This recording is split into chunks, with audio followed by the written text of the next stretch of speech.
an unwavering spirit maybe isn't such a good thing after all.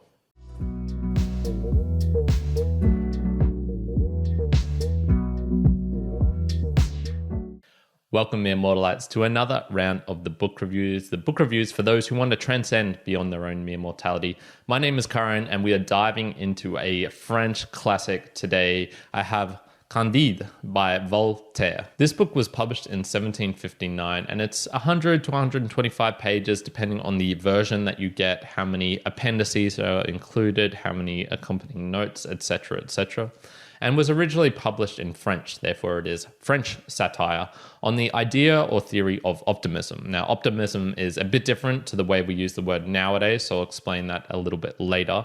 And this was an idea or theory promoted by Gottfried Leibniz. And I'm also going to pronounce a lot of names wrong, so I already tried with Candide, but it could be Candide. I will use probably Candide. It's the easiest for me to say. And he's a hero and adventurer who is chasing his mistress Cunégonde, I'm not sure how to pronounce that either, throughout the world. So he starts off in Germany, he travels through Holland, and he's facing the harsh world, and each time he has these adventures of good things happening to him, and then he gets slammed right down to the ground. He travels to South America, so he goes through Argentina, Paraguay, Colombia, French Guinea, before eventually settling down in the Middle East, so the Turkey, Constantinople area. Each of these adventures, he is meeting new people, meeting old people, losing people. There is usually another adventurer with him, so he is able to philosophize during these times, and there's many memorable characters in this. Number one being Dr. Pangloss, who is his teacher, his hero in a way, and he's the one who's promoting this idea of optimism throughout the book. But he also has companions, Martin, Cacabambo, other people who just appear and disappear within the book. This was written during the French Enlightenment, and as I mentioned, it is satire, so it is very humorous. It does have these constant jokes occurring throughout the book, these absurdities that pop up. Now, Voltaire was a legit writer, historian, and philosopher in his own right, and he did indeed have many enemies, and these were literary enemies, so a bit more jokingly, but also of the state himself. He went to jail numerous times, he traveled numerous times to Russia and other places in Europe, so he himself had enough experiences to write about this book, and it's not about his life. I don't think he ever traveled to South America, but he did have enough experiences that it reads as if he was in these places and he did do these things. So obviously the main theme of the book is optimism. It is in the subtitle itself, Candide or Optimism. And this is insisting all is good when it really isn't. So to put this theory in a single sentence, I would say it's a mix of determinism with religion and God. So it's saying you can't change all these things, but God is still in this. There is still a free will of sorts. And so a couple of the ways it has been described as all that is and happens is for the best, or all is for the best in the best of all possible worlds. So this is essentially saying no matter what happens in this life, everything that happens for a reason, and it's for a good reason as well, because God is omnipotent, omniscient, can do everything, and therefore he would choose the best for us, and this is the best of all possible worlds, so everything has to be how it is. And Voltaire disagrees with this quite strongly. And to show this disagreement, Voltaire uses satire. The main hero of the book, Candide, he has travesty after travesty befall him and his friends and loved ones. So a couple of things that happen are rapings, disembowelings, killing, robbery, slavery, infirmities, torture. Throughout the book, he experiences just heartache after heartache, even if good things do happen to him, such as when he reaches this mythical land of El Dorado and then decides to leave, and they are, filled with jewels and precious stones and things, but within a very short period get robbed and are back to square one almost. Despite all of this, he has this optimism about him. All is good for the best of the good. Nothing could be different, and it has to be this way, and it's this way for a good reason as well. And the funny thing is, he just continually has these bad things happening to him, and he's always in between these two worlds because he believes in the best. He has hope of always finding his loved one, his mistress, but then the next thing he knows, he's being flogged by the Inquisition, or he's been robbed blind, or he's getting sick, or another travesty befalls him. As you dig deeper and the story progresses as well, it's not just an attack or satire on this idea of optimism. It's related to several logical fallacies that occur within this and within other people as well. So Alexander Pope, for example, said it's all partial evil, but a universal good. And he's trying to explain, okay, even if you believe that all these evil things and bad things are necessary for the greater good, you can get into some weird mind states. It's almost like a disillusion happens. So you could think, okay, when there's bad things, that shows that it's good overall. So therefore, the more bad things there are, the more good there is overall. And he goes through and attacks all of these one little things and just highlights it and goes, bam, this funny thing happened to Candide. This is what happens, and this is his resulting thought process. And just really bringing up with these absurd situations how philosophy, if you really follow it to a T and this situation occurs, you have to believe this, but it's so ridiculous that why would you want to believe that? The other theme of the book is the opposite of optimism, and this is pessimism, joy in the worst of all possible worlds. So many of the characters in the book are trying to find out who has it the roughest, who has it the worst, who has the saddest story, because travesty after travesty befalls each of them. It's almost like it's a competition, and there is a competition. When Candide's trying to travel from South America to Europe, he says, to while away the time on the boat trip, I'll find the person with the saddest story. So he invites a whole bunch of people. I'll pay the one with the saddest. They're all equally sad, so he decides, I'll just pick Martin because he is the funniest and he has the most interesting philosophy and I can talk with him. All of the characters in the book really succumb to pessimism by the end. They all are out of sorts and not enjoying life and not following this optimism that Pangloss is continually repeating and that Candide is continually repeating.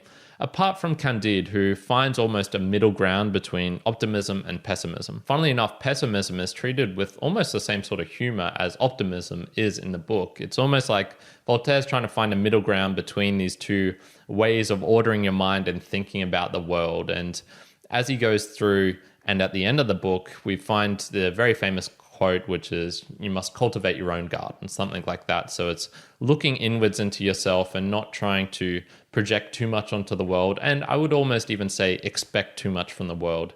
It's nice to have hope, but it also needs to be realistic. You can't be crazy going out there like Candide is and thinking, oh man, this is the best of all possible worlds, because no, then you will ignore some of the really bad things that are happening to these slaves and to your friends and other things. But you also don't want to disclude from life the joys of simply eating and finding some food, for example, which is one of the things that happens to Candide. If I had to sum up Voltaire's thoughts, I guess I would say it's something along the lines of finding the middle ground between optimism and pessimism while accepting caveats at the same time. Yes, life can be unbearably cruel and unjust, but it can also be exquisite and beautiful at the same time. So you have to accept both of them. Onto my personal observations and takeaways. I would highly recommend reading the Penguin's classic version. Not only does it have some funny things, some funny characters and comics on the front and back, which help explain actually the story in a way, it also has a lot of notes and appendixes and introductions at the start as well. So the notes themselves are really useful because you'll learn about the French Enlightenment period and some things that are happening during then, which it's 250 years later, so you're not going to understand them without context. The appendix is useful because it'll highlight some of the differences that Voltaire had between him and his contemporaries, some associated works such as his poem on the disaster that happened in Lisbon, the earthquake that happened there, which is quite prominent in the book, as well as the 7-Day War. And the introduction, gasp, I usually say don't read the introductions. And I didn't read this one until after I'd already read the book, but it actually had some really insightful notes from the person who wrote the introduction. I'll see if I can find that really quickly by here. So the introduction was done by Michael Wood. Fantastic. It really deconstructed some of the parts of the book, which I didn't think of myself. And so this is one of those times where I went, you know what? I appreciated reading the introduction.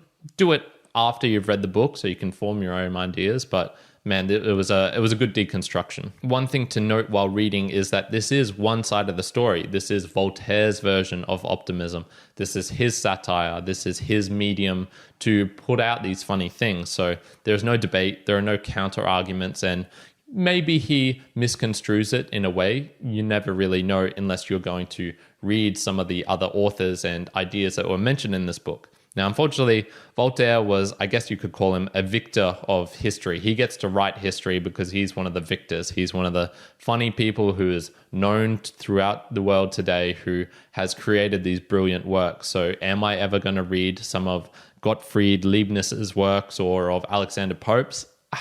Probably not. So I keep that in my own mind. And while this is very funny, I would like to read the other side of the story as well and see what other people had to say about optimism and how they would explain, all is for the best in the best of all possible worlds. And on that, man, it is funny. It's a different sort of humor than in books such as Catch-22, but the absurdity, the continual bad things that happen to Candide and to his friends, to Pangloss, is just really, really good. I really enjoyed the action, the scenery, and the situations that he gets himself into, such as being a totally, meek, mild-mannered person who kills 3 people in pretty rapid succession, and then he's wondering, but I'm so meek and mild-mannered, how did I become like this? So there are these really humorous points that occur basically throughout the entire book. And it's only really until the ending when it sort of settles down a bit and there's less drama happening. And another thing is that Voltaire really seems like my sort of guy. He led a very intriguing, interesting life. His works were really funny. He's obviously a great writer. And he just wrote in a way that made me think, man, I think this guy, him and I would connect on many different things, even though he's really into the world of religion and politics, which I really don't care that much for. I found him just super interesting as his backstory, and then the works he created, or at least Candide, is really fantastic. So expect more from in this channel in the future of Voltaire, because I just thought it was fantastic. So in summary, it's an absolutely biting attack on the serious ideas of optimism, as well as some of the philosophical thoughts that were around in the French Enlightenment 18th century. I really, really enjoyed the humor that was contained within. It really suited me to a T. But the characters themselves were super memorable. The story was engaging. The travels, the descriptions, the scenery, all of it was really great. You don't have to think too deeply if you don't want to, because the book is superficial in that way, where it is a engaging story. But philosophy will come out of it, and you can find yourself exploring some deeper parts. So I really feel I didn't do justice to some of the themes, because I could have gone down 5, 6, 7, 10 different branches of ideas and what to go in with there. To compare it to another book, I would say it's similar to Gulliver's Travels by Jonathan Swift, and I'm hooked. I really found it amazing. So I'm giving Candide by Voltaire an 8 out of 10. Really fantastic. And that is it for today, my mere mortalites. Thank you for joining me to this point of the video. What were your thoughts on Candide and Voltaire and on optimism? Is all for the best in the best of all possible worlds? I would love to know if you agree with that, disagree with that. If you can do all of the nice things, like, subscribe, comment, really helps me and the channel. And other than that, I hope you're having a fantastic day wherever you are in the world. Chiron out.